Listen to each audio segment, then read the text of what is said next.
Rápidamente tocamos base, ya sabe cómo son luego los cables y los botones en esto de la televisión. Por fin tenemos comunicación con la consejera del Instituto Nacional Electoral, Carla Humphrey. Carla, ¿cómo estás? Te saluda Javier Risco, buenos días.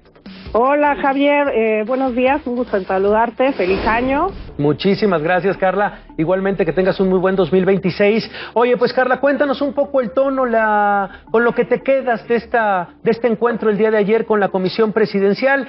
Fueron con propuestas, más de 240 propuestas que resumió el Instituto Nacional Electoral.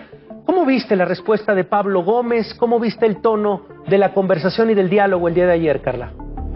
Bueno, mira, les estaba escuchando antes y creo que es un primer paso en todas desde que soy consejera ha habido este tema de la reforma, el plan A, el plan B, el plan C, el plan todo, y es la primera vez que nos escuchan como institución electoral. Es la segunda reunión que se tiene con esta comisión presidencial para la reforma electoral. Yo a la primera no asistí a esta segunda.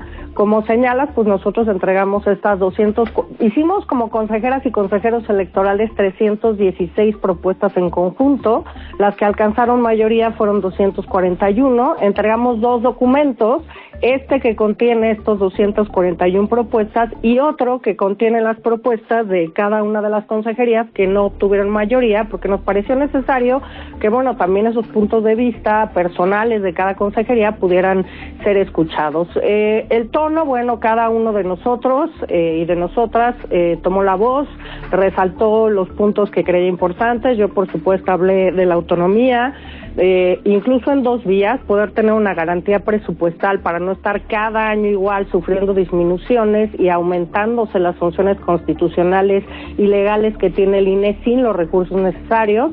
Yo había propuesto una fórmula de atar a un presupuesto vital al presupuesto de egresos de la Federación. Mis compañeros plantearon también una fórmula de atarlo al Producto Interno Bruto. En el tema también de la autonomía, pues resaltar el profesionalismo, el servicio profesional electoral, que es la columna vertebral pues del propio instituto. Y pues hablamos también de otros temas, también la conformación, por supuesto, en el tema de consejerías del Consejo General del Instituto Nacional Electoral.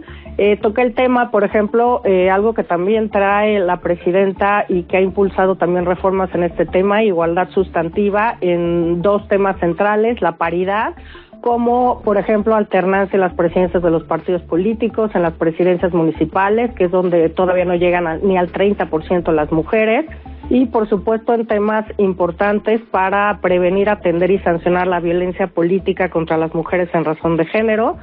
Un tema que también me parece importante, el de equidad en 2 rutas o en 2 vías, tanto el financiamiento de partidos políticos, que bueno, se propone alguna uso de la fórmula que está constitucional, que son las UMAS, las unidades de medida, con el 65% del padrón electoral. Entonces, jugando también con estos 2 factores, pues quizá también ajustar un poco más este presupuesto. Y en tema de fiscalización, pues primero, pues que no se nos oponga el secreto ministerial, por ejemplo, que siempre lo hacen las fiscalías y no nos dejan tener acceso a las carpetas judicializadas y entonces el INE no tiene información.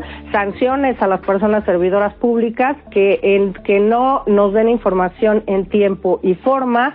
Todo el tema de regulación de plataformas digitales y redes sociales, porque hay incluso estas plataformas que no tienen ni representación legal en México, entonces ni siquiera requerirles información o solicitarles que bajen determinado post, campaña o quién incluso paga estas campañas. El tema muy importante del uso de las tecnologías pues novedosas, inteligencia artificial, procesamiento de datos, etcétera, pues la prohibición a que se utilicen activos virtuales porque no hay trazabilidad de los recursos.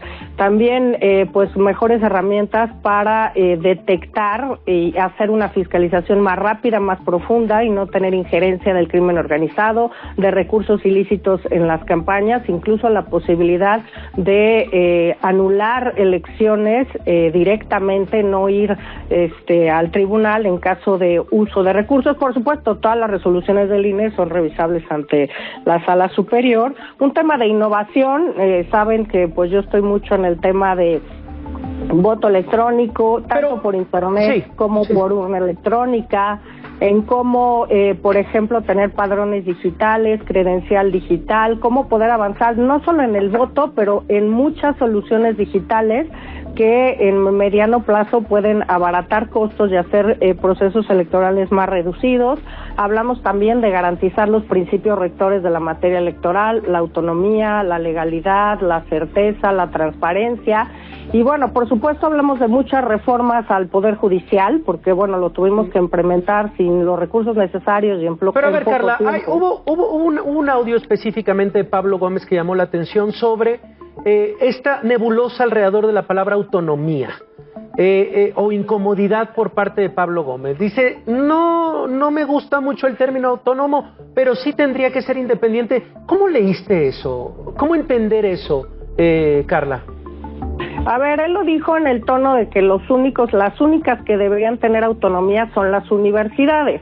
Ahí hay que ver pues los escándalos de corrupción con muchas universidades autónomas, porque no tienen que licitar públicamente muchos de los temas que hacen, y ejemplos hay en muchos estados en el país. Yo creo que pues no se entiende claramente pues que estas instituciones autónomas pues forman un eje, y en el caso del Instituto Nacional Electoral, que define el acceso al poder, que define elecciones legítimas y además pues por la vía pacífica y legal, y luego pues podemos encontrarnos con otros países y también podemos voltear a ver a otros países en el mundo en el que las instituciones no funcionan así, y si se están obviamente trastocando los principios esenciales como la autonomía para la fortaleza de las instituciones, pues claramente el Estado de Derecho y la democracia en su conjunto sufre un deterioro. Yo por supuesto no comparto pues esta definición o este señalamiento en el que no acompaña la autonomía, pero sí la independencia y sí la imparcialidad, cosa que yo comparto. Claramente también tenemos que ser independientes e imparciales, pero tenemos que tener autonomía. Por eso uno de los temas centrales para nosotros es que, como hemos visto que se ataca a los órganos electorales locales, es dotándoles cada vez de menos recursos, y con eso se violenta la autonomía de los órganos, porque hay que ir a las cámaras, hay que ir a los congresos locales a explicar cada vez por qué es necesario los recursos. El INE está abierto a todas las revisiones, transparencias, auditorías internas y externas, pero es necesario contar con los recursos adecuados para tener una democracia con calidad, de calidad, como siempre pues hemos tenido estos procesos electorales en los últimos 30 años, y si es una merma para la autonomía institucional tenerse que ver cada año con menos recursos para hacer cada vez más funciones. Carla, otro de los temas que han sido eje de debate es la sobrerepresentación. ¿Tienen algún tipo de propuesta en esta materia? Bueno, para nosotros lo que presentamos ayer es que, pues en términos de pluralismo y de cómo deben integrarse estos órganos, pues eliminar los plurinominales, los espacios plurinominales no es una solución. Ante esta duda o este cuestionamiento de que solo las cúpulas de los partidos políticos determinan quiénes van en estas listas plurinominales, con lo cual concuerdo, pues estamos planteando una posibilidad de estas listas abiertas, donde sí están enlistados los ciudadanos, los candidatos y candidatas, pero cada ciudadano puede elegir de esa lista a quien quiere que esté representándole en cualquiera de las dos cámaras. Obviamente también en un tema de representación o de proporcionalidad pura, es decir, que no tengamos que hablar ni siquiera de sobrerepresentación, sino que cada partido obtenga proporcionalmente el número de escaños que ganó por la vía de las urnas, por medio de los votos. Así que sí hacemos también este planteamiento. Bueno, pues Carla, va a ser el inicio, insisto, de ojalá un debate, de un parlamento en el cual entren las voces del INE, entren también las voces de los partidos, de la propia, por supuesto, figura presidencial, pero sin duda el tema central de este 2026. Te estaremos molestando en los próximos días y en las próximas semanas, Carla. Claro que sí, con mucho gusto. Incluso hicimos justo ese planteamiento que nosotros pues estábamos atentos a poder solventar cualquier duda de las propuestas que hicimos y también a participar activamente tanto con esta comisión o en el Congreso, pues en la redacción y en la exposición de los temas que incluye nuestra propuesta.